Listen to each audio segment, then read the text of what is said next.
Me pregunto, después de Guillermo Céspedes del Castillo, ¿quién ha venido realmente relevante para la historia de América Hispana? Bueno, lo primero que tengo que hacer es ratificar lo que tú expresas, de que efectivamente en los planes de estudio españoles nunca se ha dado importancia a este periodo de la historia, que es importantísimo, probablemente el más importante de la historia, a mi entender, según lo planteo yo. Estamos hablando del descubrimiento del 60% del planeta Tierra, pues tiene que ser necesariamente un proceso de la máxima importancia. Yo, que tengo 15 años cuando muere Franco, que por lo tanto me he educado con los planes de educación franquistas, puedo decir de primera mano que el franquismo prestó a este tema prácticamente la misma atención que se ha venido prestando a continuación. Es decir, nada. Yo estudié en su momento que Cristóbal Colón había descubierto América, que le acompañaban los hermanos Pinzones, que eran unos marineros, y luego que Hernán Cortés conquistó México y que Pizarro conquistó Perú. Nada más. No había análisis con un mínimo de rigor, con un mínimo de profundidad, que sirvieran para explicar, como un poquito hemos intentado aquí, o por lo menos intento yo en las charlas que doy, y como yo tantos que me acompañan en esta aventura, que están aportando argumentos nuevos, argumentos en profundidad. Nada de eso lo conocí en ninguno de los planes de estudio por los que yo he pasado. Y he pasado pues 10 años por el plan de estudio. Fíjate que siempre lo digo también, es curioso, para escenificar otra cosa completamente distinta. La distancia que me separa a mí cuando empiezo a educarme de la pérdida de Cuba es bastante inferior a la que nos separa al día de hoy de la guerra civil. Y entonces no hablábamos de Cuba. Cuba era una realidad inexorable, era un país extranjero, un país diferente, un país que nadie se planteaba que esa Cuba solo 60 años antes, 65 años antes, había sido española, aparte de nosotros. No se tocó para nada el tema. No lo sentimos en ningún momento como parte de España, o teníamos un determinado tipo de irredentismo, o un determinado odio hacia los Estados Unidos porque nos la había arrebatado, o una cierta animadversión a los cubanos porque se habían independizado. No, estaba totalmente desaparecida. Cuba era un país americano y España era un país europeo. Hoy, sin embargo, la guerra civil la tenemos presente como si hubiera sido anteayer. Es impresionante, vamos camino del siglo. Todo esto un poquito para escenificar eso. Tú preguntas quién ha hecho aportaciones sustanciales después de Gregorio de Céspedes. Bueno, yo te puedo decir quiénes están haciendo, porque sí los conozco en persona, y estoy leyendo sus obras y estamos intercambiando conocimientos, y me estoy dando cuenta de que vienen con argumentos nuevos, poderosos, potentes.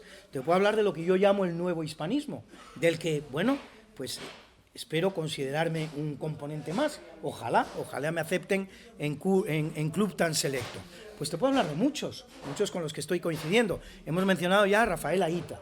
Rafael Ayita está haciendo realmente un planteamiento de lo que es el imperio incaico absolutamente novedoso, absolutamente innovador, absolutamente riguroso.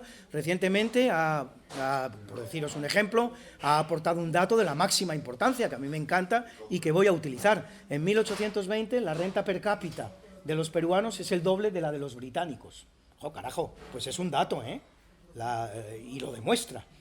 Tenemos un hispanista de la categoría de Juan Miguel Zunzunegui, mexicano, que hace unos TikToks maravillosos. Además, el hombre tiene estudios de interpretación y los hace maravillosos, pero ya no solo sus estudios de interpretación, sino que sus argumentos son profundísimos. Tenemos, evidentemente, pues los pilares sobre los que está reposando esto que yo doy en llamar el nuevo hispanismo, que no sería otro que, evidentemente, Elvira Roca Barea, que es la primera que se lanza a este mundo con una obra innovadora, con una obra rompedora, con una obra que incluso pues en un momento dado le puede causar hasta determinados disgustos, como además tengo noticia de que les ha causado. Tenemos también la obra de José Luis López Linares. Para mí marca un antes y un después, las dos, tanto Hispanoamérica como la primera globalización, pero particularmente la primera globalización. La primera globalización es un antes y un después. Es una manera completamente diferente de contemplar lo que es la acción española en la historia durante 3 siglos, que además es muy cercana a lo que yo cuento. Todo este relato que yo hago de los descubrimientos españoles, donde el descubrimiento de América es solo un descubrimiento más, porque en realidad estamos hablando del descubrimiento del 60% del planeta Tierra, eso está muy emparentado con el documental la primera globalización.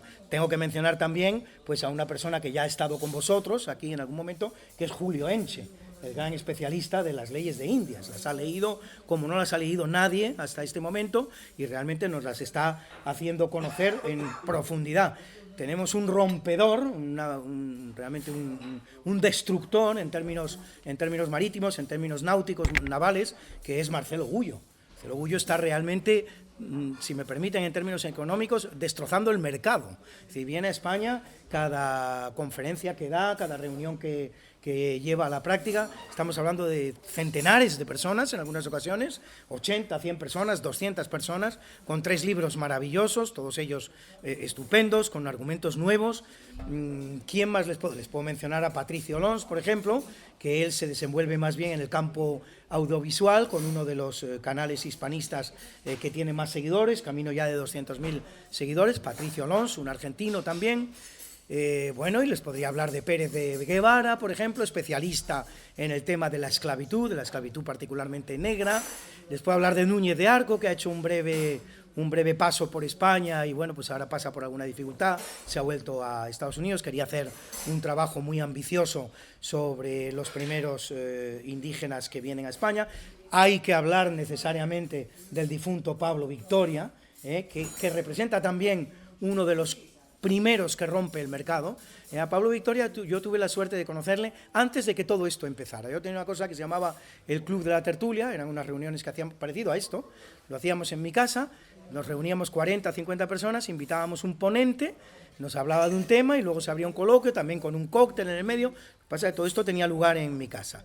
Tuvimos hasta 100 ponentes en mi casa, 100 redondos. El día que se produjo la tertulia número 100, vino la pandemia y aquello se acabó. Uno de los primeros fue Pablo Victoria.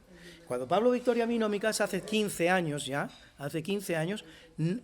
no se lo van a creer ustedes, y ustedes van a decir, no, eso no es verdad, pero era así. Cuando Pablo Victoria viene a mi casa hace 15 años, nadie en España sabía quién era Blas de Lezo. Nadie en España sabía quién era Blas de Lezo. Yo conozco marinos que estaban en la dotación de la fragata Blas de Lezo y en alguna ocasión se preguntaron, oye, no había red, no es como ahora que es todo tan sencillo, se mira y tal, hablamos de hace 20, 25, 30 años. Oye, por cierto, y este Blas de Lezo que da nombre a nuestra fragata, estamos hablando de la oficialidad, ¿eh? ¿Este quién era? No se lo conocía. Bueno, Pablo Víctor, parece mentira, pero es así. Mira, son esas cosas que uno se... Mira lo que te dicen allí. Sí. Siempre ha habido una fragata de... Sí. Pero yo la anécdota la conozco real, ¿eh? La conozco real. No digo que otros marinos no lo supieran, pero la anécdota me la han contado como real y además